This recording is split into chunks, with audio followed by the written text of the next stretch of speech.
I discovered the affair when I came home early to tell her about my diagnosis. Throwaway account for all of the obvious reasons.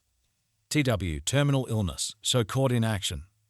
I guess the only reason I am coming here is because in my situation and course of action does not allow me to fully disclose to those close to me. On the 1st of Dec, I got the news I was dreading. All of the tests have confirmed the diagnosis. I have stage 4 pancreatic cancer. So basically this will be my last holiday season. I am okay with what is going to come. I am at peace with that. I have had a life well lived. All of my loved ones will be taken care of. I am naturally a private person, so my WW Jane is unaware of my tests. I did not want to worry her until I had answers. So I head home early to have the talk. This is not something I want to do over the phone or text. Well, as you can guess, since I am here, my life changed more than once that afternoon. When I arrive at the house, I notice the car of one of my business partners in the drive. There was no mistaking it, flashy, expensive, with a personalized license tag. To say this is out of the ordinary is an understatement. I pull up our home camera system on my phone and notice it is in privacy mode, not recording. So I let it be and drove off to my farm property. Now our camera system is for safety, and I never look at it unless there is a concern. With that said, I also love to watch for wildlife on the outside cameras. I also find it oddly satisfying to watch storms come through. So for my own enjoyment, years ago I configured a second video recorder to archive the cameras to local storage. That storage is not accessible via my phone. So when I was at the farm, I opened up my computer and looked at the other server to confirm what my gut was telling me. And sure enough, there they were, snuggling in the living room, drinking wine, dancing, then going up to the bedroom suite. Apparently, they left the doors open because the microphone recorded their activities after they left the camera view. With my limited time left, I wanted answers, but I don't want the drama of a confrontation and divorce. Call me what you will. But all of my devotion and love for her left me that afternoon. I have all of the emotions that are to be expected. I know that I am not to blame. I have been a loyal, romantic, and attuned partner. I am now thinking about myself. I know what is important to me. So I called my lawyer and we reviewed my will and our prenup. I told him what was going on. We worked on understanding of how long and to what extent this affair has been going on. What has been found is disturbing, and I either clearly did not know the woman I shared 2+ decades of life with, or something in her changed. At this time, I am not going to say anything to my kids WW, and I never had children, or WW. I am going to put on a stiff upper lip and get through the holidays. Give the kids and grandkids one last holiday memory with me involved. I will be the doting father and grandfather, and then try to play the doting husband role. Some background for some of the obvious questions. App is a widower and is not remarried. He is a business partner, but not a friend. I do not invest with friends. I never married my twins' mother MNF. It was her choice, and I completely agree with her that at that time she made the correct decision. My kids' mother Sarah married a very wonderful man, Steve, when the kids were 7. Sarah and Steve never had kids of their own. I got my head out of my ass when the kids were 3. I have been very involved with them before that, but that is when I started my road to be the father I wanted to be. Sarah and I co-parented well together, and I would call Steve a friend. Sarah, Steve, and I are in our 60s. Jane is almost 60. App is in his 50s. Jane and I are both in our first marriage. We were in our 30s when we married. What do I need? An outside outlet and release valve. If I'm going to accomplish my goal, I need to vent my anger and talk through my situation. What better outlet than internet strangers? I am at peace with how and when my life will conclude. TL doctor. Got a terminal illness diagnosis and found out my so was cheating when I came home early to break the news. Update. First, I want to thank you all for all your support. It really has helped. I have read all of your comments and it has given me a lot to think about. I'm going to give some general information to help clarify my situation. Sarah and I were very young when we had the twins. They were a surprise but always wanted. So the twins are in their 40s and the grandkids are all teens and older. Christmas is a week-long affair every year. We spend Christmas through New Year on the farm. We go cut down a tree after everyone arrives. We decorate, cook, play, and celebrate as a family. Sarah and Steve have been a part of this tradition since I bought the farm. I remain steadfast in not telling anyone until after the new year. If I told Sarah, she would not be able to keep it in. I don't want to place Steve in a position to lie to his wife. I want the kids and grandkids to enjoy the week. We will have plenty of time to cry and prepare in a few weeks. Jane's presence this week will just be a small detail in the long run. Really, I don't care about her anywhere near the rest of the family. The finances are very interesting. Jane and I met and were married after we both were very established in our job and wealth. She had a good job with a great pension. She also had 2 inheritances that were in a trust. We agreed early on that we were both comfortable and we would not disclose to each other our entire worth, by her insistence.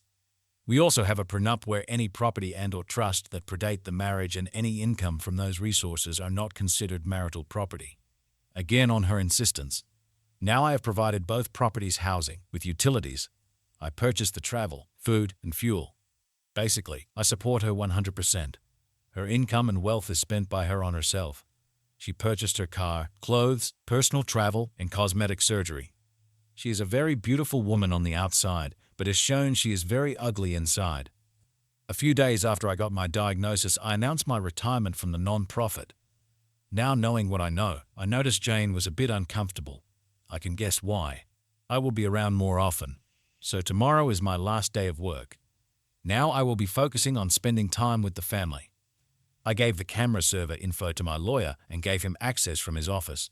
So I don't know if they had activities again, but I would assume yes. Again, I don't care at this point. I know who I am and what is my worth, and app is a big step down. As flashy app is, I am low-key. I drive a 15-year-old pickup truck. I like jeans and t-shirts and coveralls in the winter. I know for a fact that app does not have anywhere near the wealth that Jane thinks he does. How? Since the trust has invested in his business, I get quarterly financials. I don't tell anyone how much I have, that is between my accountants and me. But let's just say that the trust has been growing for 30 years. I live a modest life, and there is enough there for my great-great-grandchildren to enjoy the farm and have their education paid for. Once Jane knows what she lost, that will be her reckoning. I just won't see it. December really got busy. We did our normal social rounds these last weekends. App was at one of the parties. It was hard to not keep an eye on Jane and him. I don't think I was caught. With being so busy and wrapping up everything at the job, I have had an easier time keeping it together. Jane has not expressed anything that would lead me to conclude that she knows I know.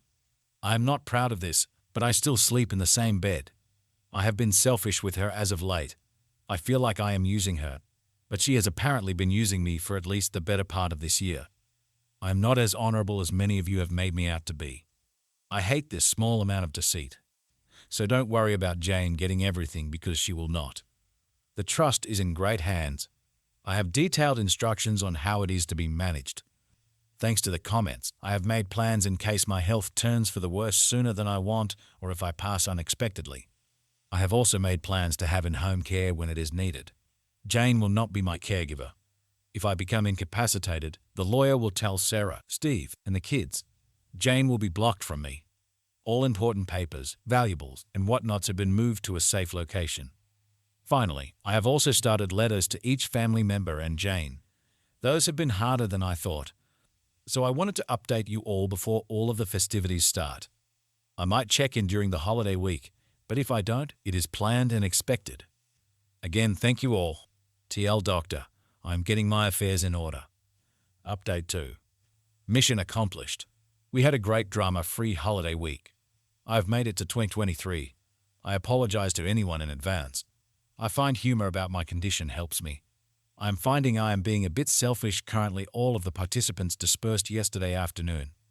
I only have a few updates because I am not going to talk about my week with my family. That is for me to cherish. Observations about WWN this week. I honestly think this is the first time she stepped out. Being with all of us this whole week seems to take a toll on her. It is funny how when you know something, a person's actions make more sense. She was secretive about her phone. She stepped out of our family gathering to get some air quite a few times. The best was when she needed to run into town, and one of the grandkids wanted to go to town also. The gymnastics she did to not take the grandkid. I have to admit that I kind of played with it by asking why not. So the affair is continuing. With me now retired, and she is asking me about my plans for the day or week. So I go ahead and tell her, and then ask her what her plans are. Later this week, I will suggest we meet up for lunch due to me being in the same area as her on our plans. Just to F with her. I guess it was true, someone said on another post. Unpredictability is the cheater's worst enemy. This morning I met with my lawyer. I had made decisions and asked him to draw up papers. I replaced my temporary will with my new permanent will that has been signed and should not have to change again. In preparation for all hell breaking loose, I had him draw up divorce papers based on the prenup and the evidence of the affair. She gets nothing but 25% of our shared assets. Think housewares and furniture. I keep all of my liquid assets, retirement funds, and items I purchased with my own wealth. Also, if I push it, she is required to pay alimony. I have signed them and have a packet created with all of our evidence of the affair. I am holding this in case I want to use it. I sold my loan to the trust. I will allow the trustees to convert it to shares in App's company. Speaking of the trust, I have decided how I want it managed. I will drop myself to a 1% trustee. The twins will get the majority of the trusteeship. The 4 grandkids will make up the rest. All of the grandkids' proxies will be Sarah and Steve. As each turns 24, the kids' trusteeship will move from Sarah and Steve to the grandkid. If a fraction is left over, Sarah gets the extra share vote value. I have planned a meeting with the kids, Sarah and Steve, for next week. I plan on telling them everything then. They have to sign documents and they will want to know why I am doing this. So when this is done, my personal value will be my liquid assets, personal property, and the money from the app's loan. So in the worst case scenario, Jane will get very little compared to the assets and value in the trust. In the next couple of weeks, I will disperse the few personal items I want to go to the kids and grandkids. Those are already at a safe location where my lawyer has access. Some of you commented on my health. Well, if I was not clear, I am not fighting this. I am letting nature take its course, so I have no ill side effects from any treatments. I did notice this week I was more easily tired out. The family noticed also. I played it off as the old man getting older. I still have the cough. The cough is what started it all. It was my tumors in the lung that led to all of the diagnoses. I just played that as a lingering COVID cough. I expect to go downhill pretty fast once other issues pop up, but by that time everyone will know. And thank you for all of your well wishes on that aspect. I am planning to spend time with the family. A large trip with all of their different obligations would be tough. That reason is why this week was so important to me. It was the last time I could be with all of them for an extended amount of time. I am thinking of a small trip for myself. We will see. I do plan on spending a day one-on-one with each child and grandchild. That is my next goal. The letters are not done. Those are very difficult. I will let you all know how the meeting next week goes. Best to you all. TL Doctor, my week went as I wanted it. My affairs are in order. Maybe some words of wisdom, or just ramblings of an old man. I just had the grandkids all day at the farm. I am worn out. They are now off doing their own thing. I am spending a bit of quiet time with a bourbon and a cigar. I quit the cigars in my 20s, but what do I have to lose now? In a comment, Uok Orange asked if I could give any advice. Well, I have been thinking about that. I decided that I will jot down some of my thoughts. I will just post this to my profile because it really does not fit in the subreddit I have been posting in. A coach of mine told me once, opinions are like assholes. Everyone has one and most of the time it stinks. I will preface this post with this. At some point, everyone is full of shit.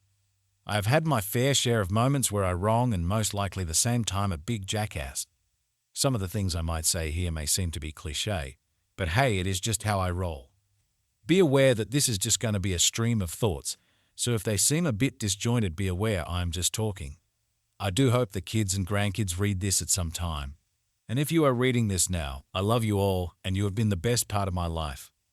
Control of others or the world is a fallacy. You cannot control anything or anyone except yourself. You are responsible for your own self. Once I quit being sorry for myself and being self-destructive, my goals became clearer. I am the only one responsible for my happiness. I can find joy and love in others. I can accept help from others just like I get from all of you on Reddit. Seeking and accepting that help is still dependent on me. In the end of the day, how I behaved and how I treated others all falls on me. Once you learn to accept yourself and responsibility of your actions, you can truly learn from your actions. Every day you choose how you are going to be.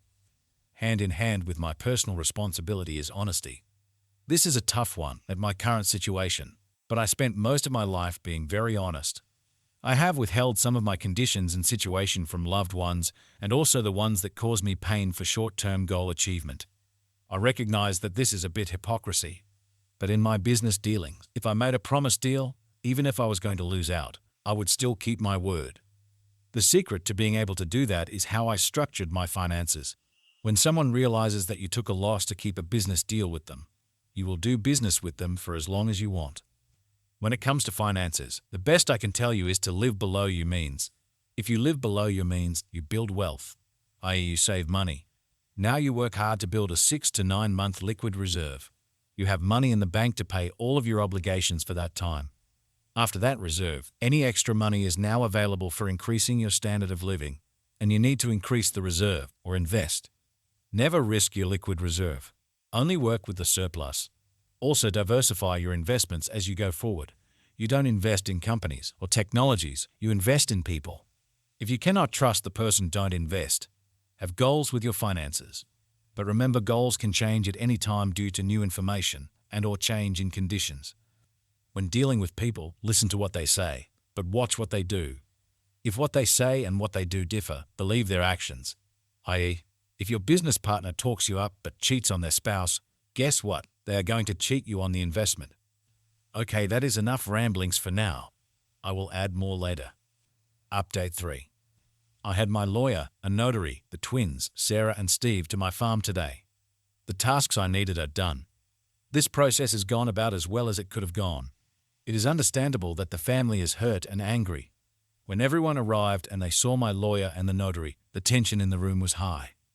I asked them to just sit and listen to me, and after I finish, they are to sign the papers. After signing the documents, I will answer all questions. They all know about the trust. I explained to them it was time for me to release control of the trust to them. I explained how important the trust was in my life, why I started it, how it was outside of my marriage to Jane by mutual decision. I also left instructions on how I wanted them to direct and use the trust. We explained that the trust would be split between the twins and the grandchildren, with Sarah and Steve equal proxy votes for the grandkids until each of them reached the age of 25. Their trust in me was evident because they signed the documents and got them notarized. After that was done, copies were collated and I dismissed my lawyer and the notary. I saw them out and thanked them for coming out on a Sunday. They both were gracious as always. When I returned to the dining room acting as a conference room, they all were quiet. My daughter broke the silence with the first question. Well, it was definitely a multi-part question or a stream of consciousness. As soon as she stopped, I started with my health. I explained the fact of my diagnosis. I listened to them making plans on how we are going to fight this. And this is where I stopped them. I explained the odds. I told them I have already had a second opinion. Then I told them what you all already know. I am not going to seek treatment. I am going to let nature take its course. We spent the next hour to an hour and a half arguing. My daughter left the room a few times. Sarah had to go get her. While they were gone, Steve, my son, and I had a heart-to-heart. They understand where I'm coming from. They might not agree, but they understand. The consensus is that Sarah and my daughter will come around. After all, this calmed down, and I knew the next question was coming. When did I find out? And I told them. And now there was another round of anger and sadness. I explained that I wanted one more holiday week where I was not a dead man walking, that I was selfish. I wanted this diagnosis to be after the holidays. I don't want it to taint their holidays for the rest of their lives. My daughter, sensing there was still more, went all police detective. She was not going to leave the room until all were out. She asked how in the hell did Jane not tell her. That is when I dropped the last bomb. I told them exactly the same account of events that I did in my first post. That is the first time I truly saw the fire of anger in my daughter's eyes.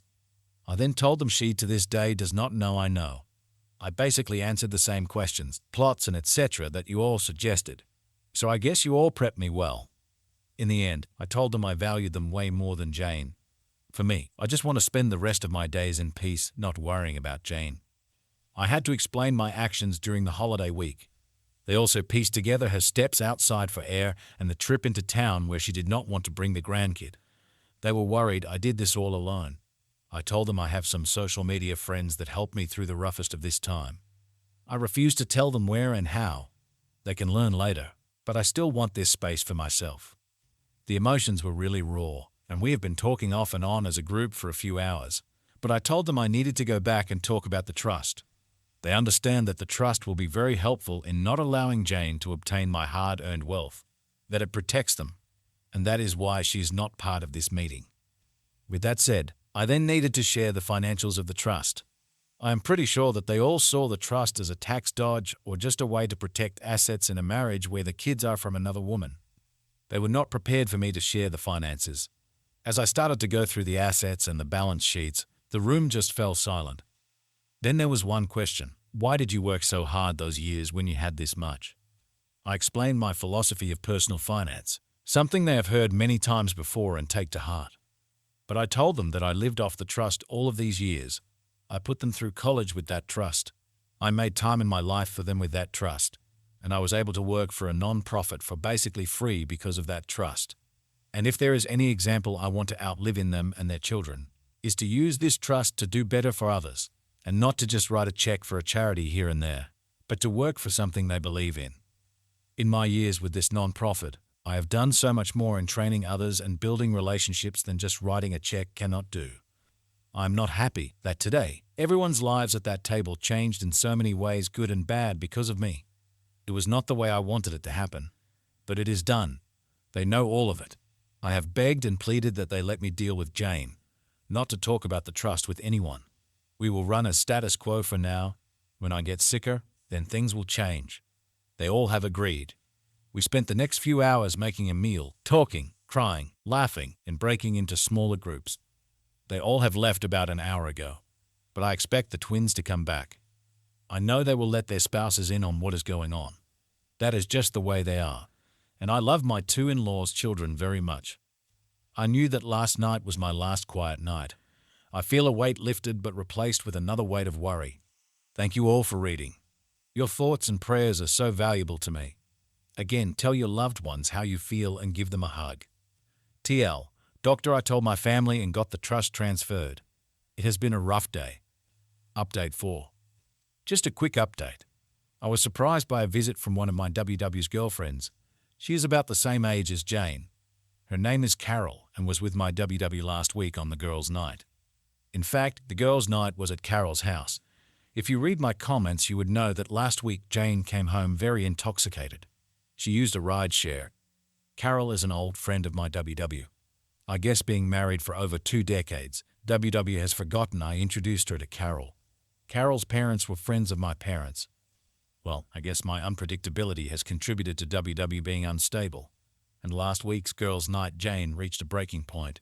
She got so intoxicated she confided in Carol about her affair. Apparently, she just kept talking, even after Carol told her to stop.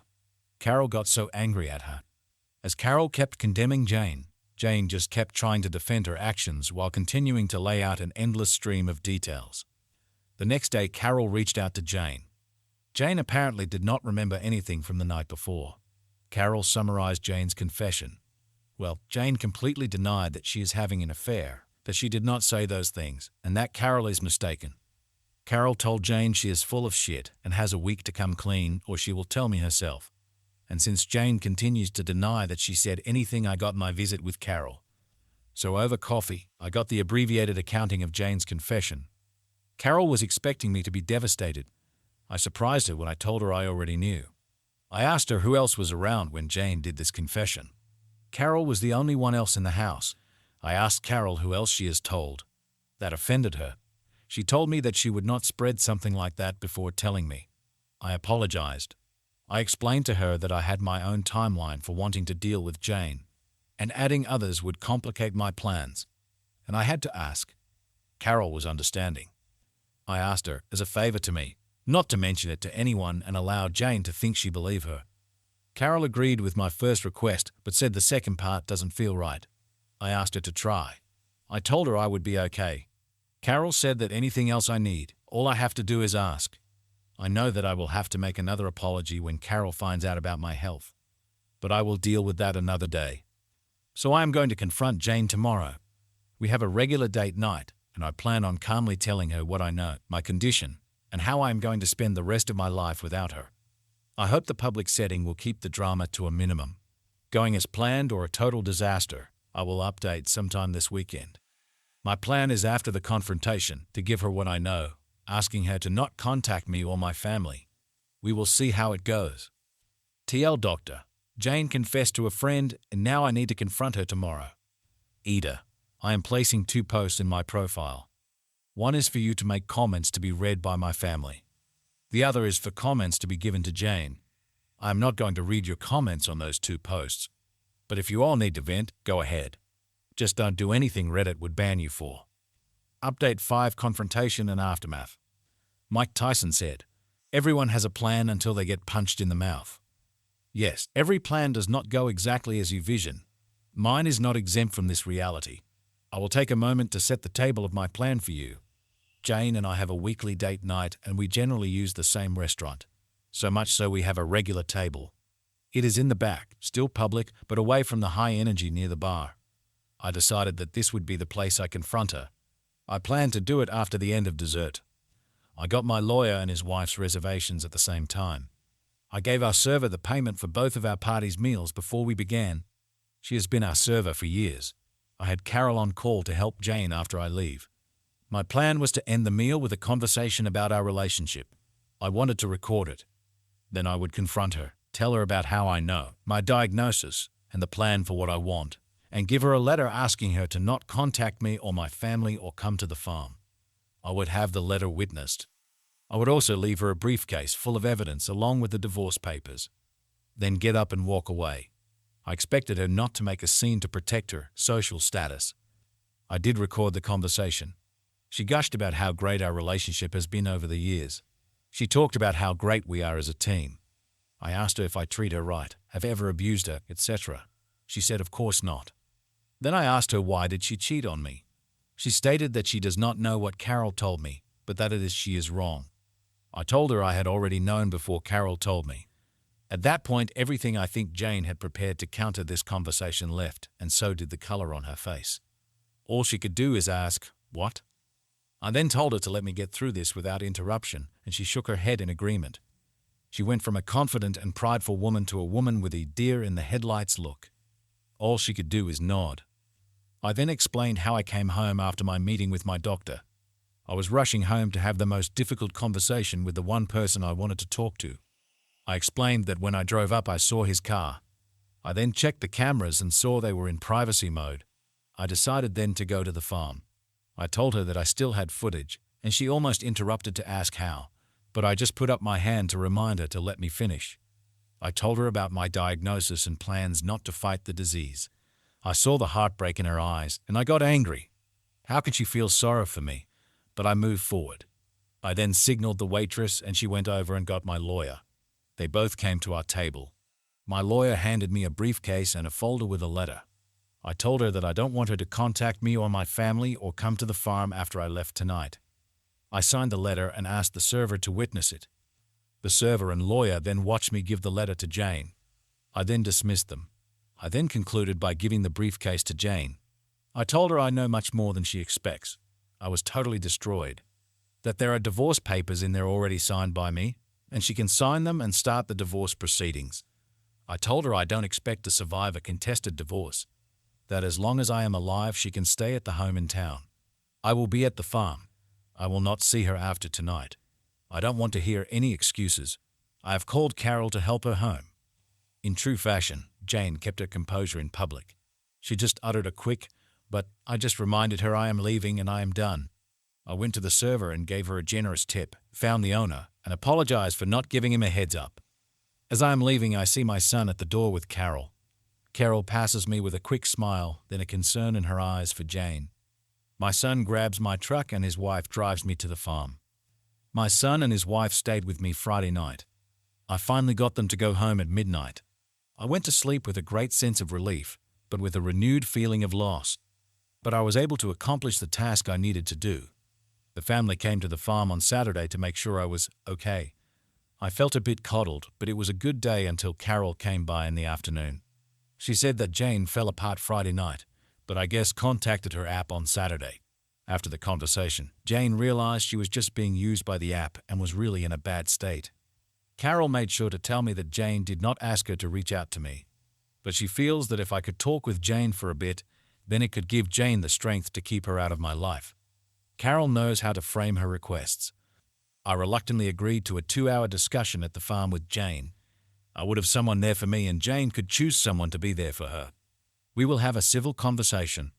I will not accept being blamed, minimization, or blame shifting. The purpose of the meeting will be for her to get answers for how to move forward. That meeting happened this morning. Jane picked Carol, I don't know why, maybe damage control, and I chose my daughter. I wanted it to be as comfortable for Jane just so we don't have to repeat this again. I entered the meeting with a steadfast direction and goal of having Jane out of my life. The meeting was as expected. Jane cried, apologized, and tried to minimize the affair. I was not having any of it. I laid out that she will have a place to live until my death. Then the house decision will be on the trustees. I explained that she will not see anything from my estate or from the trust. But she has her 6-figure pension and her trust, so she will be just fine. I have to rant about something. She said, "Why won't you fight for me or us?" I almost broke loose my temper at her, but I just responded with, "I just don't care about you or us anymore." That kinda destroyed her. Here I am going to express my anger. This is the mind of a selfish cheater. All they think about is themselves. That even after destroying someone, they expect to have enough value in that person's eyes to fight for. F that. I was not worth fighting for against her desires or greed. F her. Sorry for the rant. Jane gets the answers she asked for, but in hindsight did not want them. I don't want another meeting. I feel continuing the meetings just distracts me from what I want to do. Carol and Jane leave, but Carol comes back a couple of hours later. She and I have a quick talk. Apparently App had received notice from the trustees that they are going to convert the loan into shares of his company. And since the trust will be the majority owner, they are asking for a full forensic audit. My daughter with the MBA is not wasting any time. Well, I guess when Jane went to him for comfort, she realized what I already expected. He was using her to see if she could buy the loan from me. There were offhanded comments in the recordings that I suspected he was up to something. Well, with the paperwork filed, App knowing I sold the loan to the trust, and Jane no longer in my life, her usefulness to him is gone, and he let her know. Apparently, Jane also confided in Carol that her trust is exhausted. She will only have the income from her pension. She saw life with App to be more glamorous than with me. She truly thinks his net worth is more than mine. He drives nice cars, eats in fancy restaurants, flies us first class. Why, my husband played on his farm, drove an old truck, and we flew in economy class. That she was planning on divorcing me when he expressed his undying love and desire to marry her. It disgusts me that she is this greedy and shallow. I won't see it, but I expect my family will tell her how much I was worth after my death. I am so glad that her true colors were shown now, so I could deal with her and spare my family from her. Then Carol did something that was totally unexpected and threw me off guard. She told me that since I am no longer encumbered, if I need companionship, to give her a call. I challenged her and asked why with my diagnosis. Why would you or any woman want to spend time with me? There is nothing long-term. She responded that just because Jane is an ignorant slut and did not know what she had, does not mean any divorcee or widow would not line up to spend what time I have left with me, that I am a hell of a man and any time with me would be cherished, and I would have quite a few lady callers lining up, and she might as well be first in line. I asked her, but most won't know Jane and I are separated. She said Jane does not want the social groups to know, but that she and Sarah will make sure her story is out. I was polite and told her I would let her know. She smiled and gave me a kiss on the cheek. I thought about it after she left, but I am pretty sure I do not want that complication in my life right now. I have left quite a bit out, but that is the highlights. I am doing okay. It has been a roller coaster. I need a few days of peace and quiet. The social groups will know soon. Both the breakup of my marriage and also my diagnosis. I will now have an endless stream of people wishing me well. I knew I could not delay it forever, but I don't want to be treated differently. However, life is what it is. Time to start dinner and relax this evening. Again, thank you all for all of your support. I will try to go back and respond to all of your messages. They mean so much to me. TL, Doctor, I confronted Jane and the aftermath. Update 6. First, I am doing okay. I am still above ground and above room temperature. Every day on my feet is a blessing. My coughing is a bit worse. I am experiencing some discomfort. I notice I am getting winded a bit easier. Overall, though, a great week. Let's start with Jane. She has gone to ground. Her status in the community has crashed hard and swiftly. Once it was out, she was, politely, asked to resign from any of her leadership roles. Most of her circle has judged her harshly and has come right out and asked her if she chased their husbands. She has tried to reach out a few times. I have not responded. A couple was through proxies. I just asked the person to tell her I have said what I needed to say and I know all I need to know. I really don't care if she needs closure. Why do I need to worry about her selfish need for that? She knows how I feel because I told her. Some of the details of the affair. They have been going on for at least 6 months. They took 3 trips together, one of which they played the newlyweds. Another was a couple celebrating a 20-year wedding anniversary, and the last that they met on vacation staying at the same hotel. I guess role-playing was a bit of their dynamic. She used my house because she was comfortable there, but also the house is set back from the road and passers-by cannot see the cars in the drive. She also bought herself a second car and stored it in town in a parking garage. She apparently swapped cars when she went to App's house so no one would recognize her car. She was very concerned about how this would be viewed by anyone in her social circle. Maybe so I would not catch her. Her actions alone show how much effort she went to for the affair with the App. All of these efforts alone solidify in my mind how I am feeling and how I dealt with the affair. I have no regrets about what I have done. The drunken confession to Carol was only partly due to my unpredictability. Apparently, as soon as the notice of my sale of App's loan to the trust was received, he started to distance himself from Jane. I guess from the pressure of almost getting caught and App starting to not be as interested in her, she got drunk and let it all out to Carol. You know what happens after that? It is pretty clear to me that App had alternative motives for his participation in the affair. This does not excuse Jane in one small bit. It just makes Jane more pathetic. It appears that App wanted Jane's help on his loan with me and Jane wanted the flash of life with App's money. It is interesting how ugly people attract each other. If all of us decent people just allow the despicable to pair up together, we can find better partners. Sorry to all of those out of a sense of devotion you work on reconciliation. It was not for me. App is not happy about the intentions of my daughter. It appears he will be trying to stop it in court. All he has to lose is more money. I have heard rumors that he has tried to raise money from other investors to pay off this loan. But unfortunately for him, the news of his actions has already started to circle around my business acquaintances. Remember when I said you invest in persons, not companies? Well, there are not many who want to invest in him.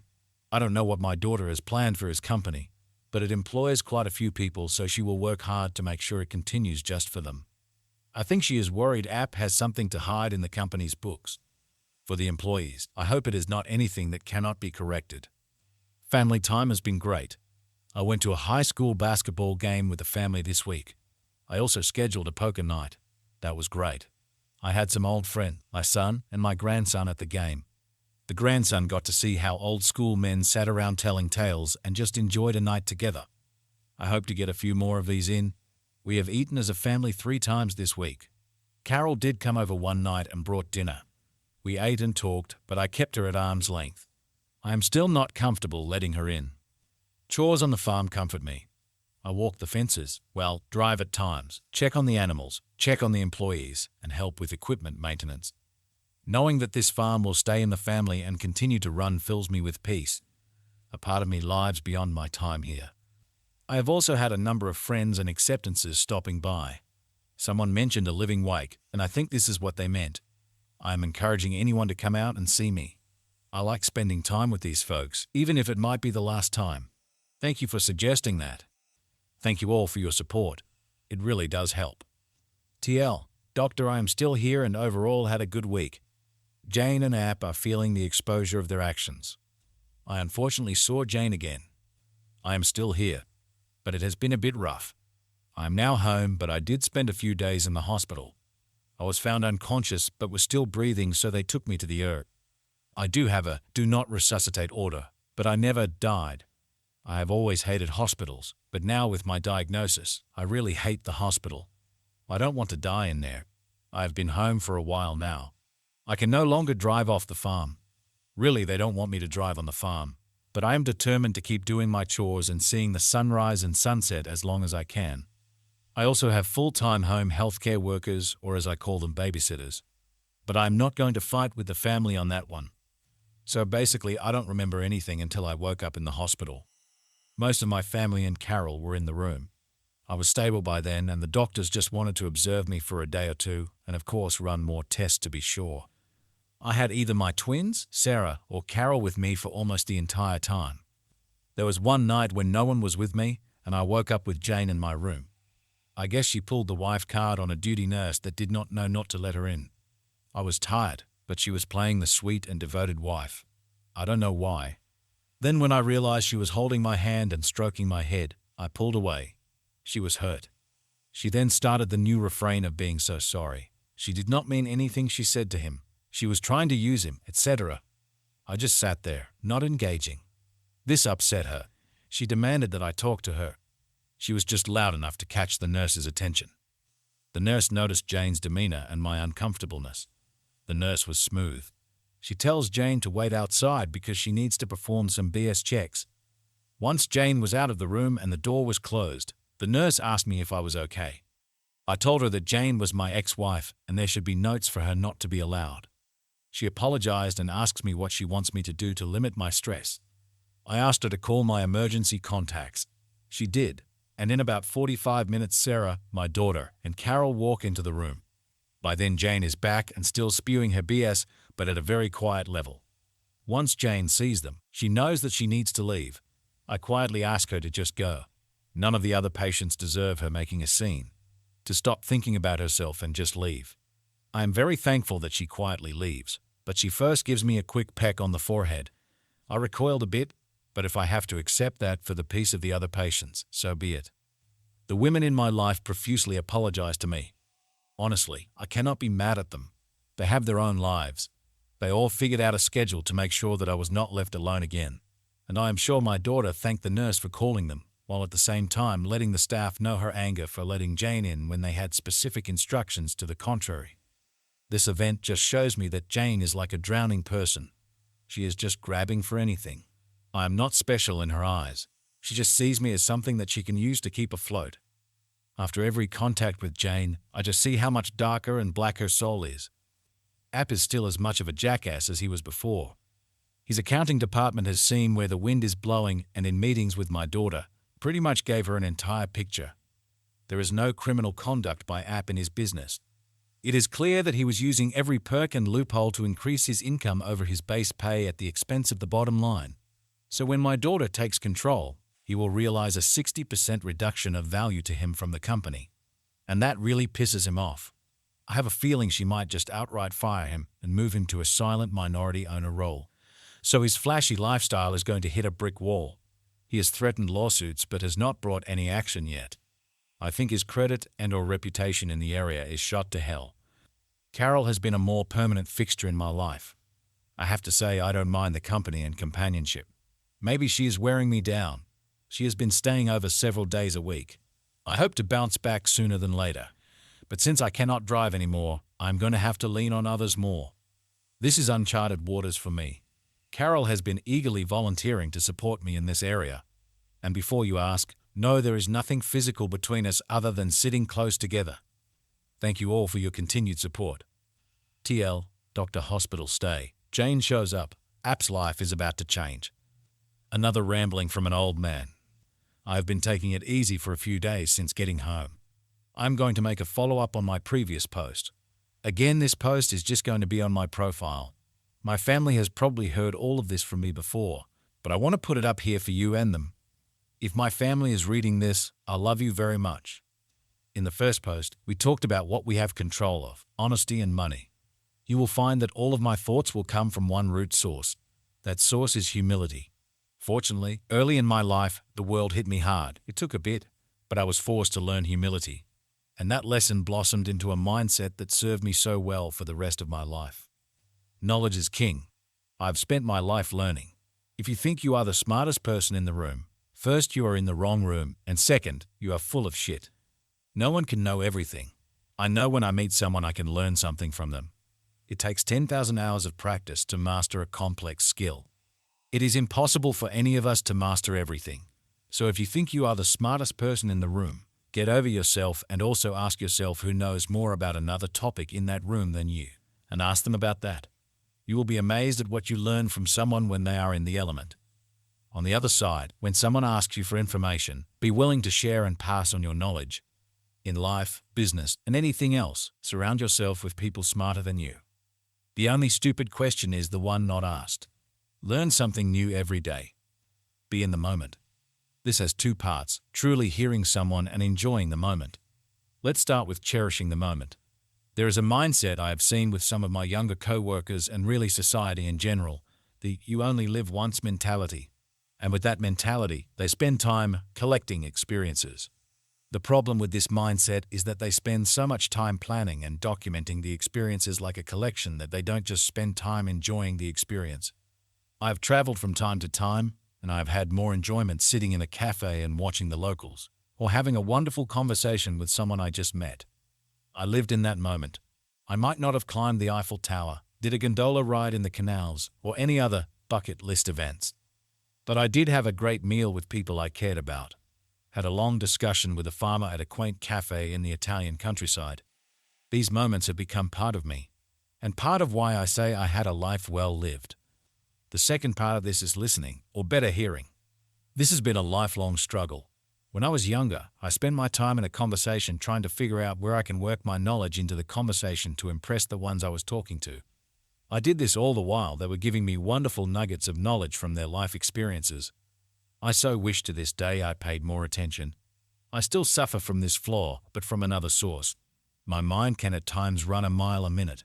So when I'm thirsty for knowledge, I can get in a mode of thinking of follow-up questions instead of really hearing what the person is telling.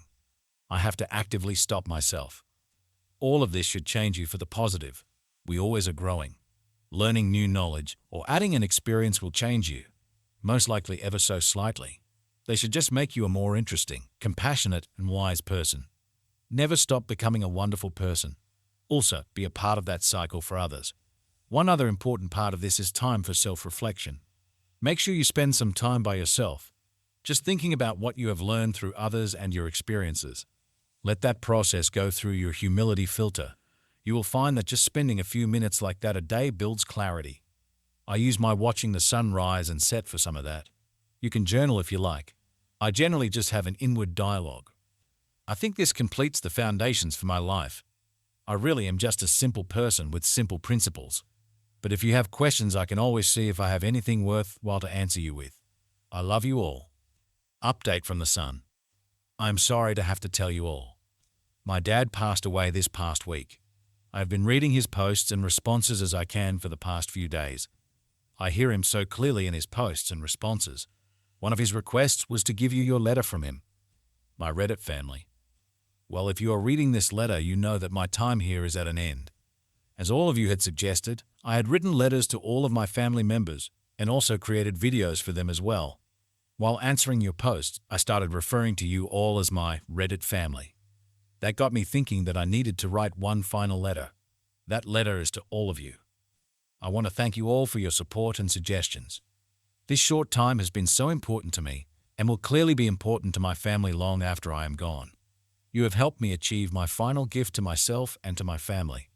That last Christmas week as a family, without having somewhere to vent and gain support, I would have had to turn to my family, and doing that would have meant abandoning my goal. My family might not see it as a gift right now, but they will in the future. I cannot tell you how much I enjoyed making those little videos. My family will have another small piece of me, and that is thanks to you all. I would not have done any of those silly little videos without your suggestions and encouragement. Honestly, I would not have even thought of it. I do have one request for all of you.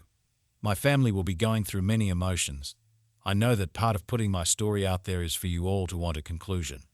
Please allow my family to grieve and keep the request for updates to an acceptable minimum. I have asked them to give you this letter, and if they feel they could, to give a final update on Jane. That final update is up to them. I have asked them. I just ask you all to be patient. Finally, I wish you all the best. All of the love I can provide from the great beyond. Remember, none of us are promised tomorrow. Know yourself and be good to those around you. I hope none of you suffer the road I have to walk, but if you do, I will in any way I can walk it with you. Remember, you all are worth so much. Never let anyone tell you anything different. I will send as many virtual hugs as I can from wherever I end up. Saying thank you at times feels so inadequate, but it is the words I have right now. Thank you. I hope we meet in the beyond, just not too soon. Another update from Opson. Remembering Dad, an update. I want to start by thanking all of you for what you have done for my dad. I have read everything on his profile multiple times. I am glad this piece of him continues. I will leave it up as long as Reddit allows. Just to make it clear, I am the daughter. Some of you assume that my brother posted his letter in the last post, but that was me as well. I am glad Dad left you all the letter. He got to say what he wanted to say. I just want to talk about Dad today. I really miss him.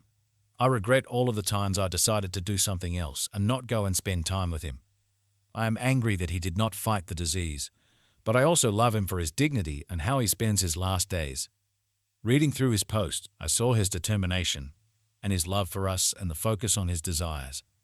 I know that this is just life and part of the grieving process, but it still occupies my thoughts. I am proud to be his daughter. I am who I am in no small part because of him. I have a healthy family, career, and life because of him. And in his final weeks, he taught me so much about life and family that I thought I already knew. We all are struggling, but also cherish each other so much more. And that is what he wanted. So happy Father's Day, Dad.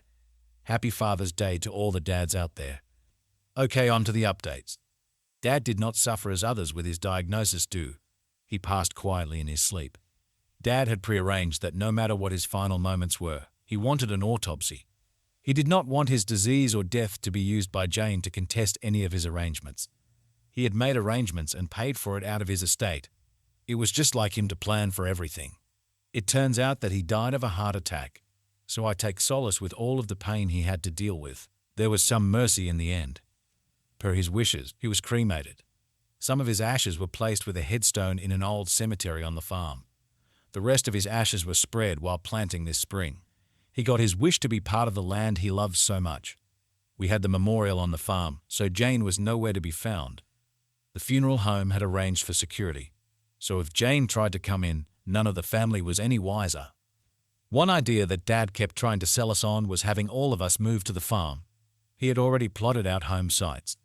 His hope was that we would all come live on the land when he retired.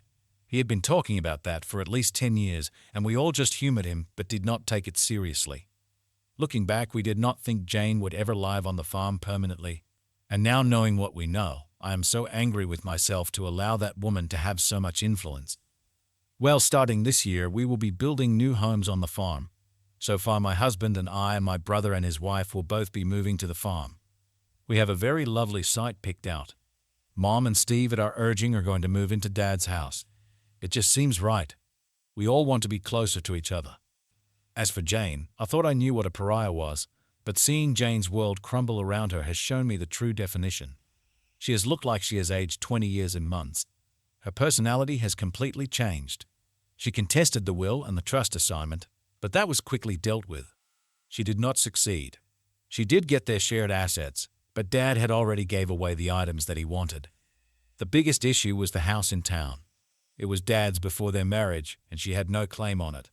She begged us if she could inherit it. Dad did not care about that house. It was a tool for him, and I am not ashamed to admit in one of the bitchiest moments in my life, I told her if she changed her last name back to her maiden name, I would give her the house. The value of that house is far less than that woman not having my dad's last name. She took the offer. I cannot see her staying. I expect her to sell the house and leave. We will see. The app is long gone. After we had the company valued for the exchange of the loan, the trust ended up owning 80% of the company. We arranged a party we trusted to make him a generous offer for his now 20%. He took it and ran. We have not heard a word from him in months. If he would have focused on strengthening his company instead of going after Jane, he would have been fine. I don't think he has learned this life lesson, and I really don't care. Our partner and we have chosen a new CEO, and the company is on its way to rebuilding. Carol was given a 1% in the trust. We will take care of her as Dad would have wanted, and she has been a constant figure in our family and will continue to be considered part of our family for what she did for our dad. Again, we all want to thank you for all the support you offered him. We think of you all often for what you did for him. Thanks for watching the video, guys. Hope you enjoyed it. Don't forget to hit the like button and subscribe to listen more stories. Signing off.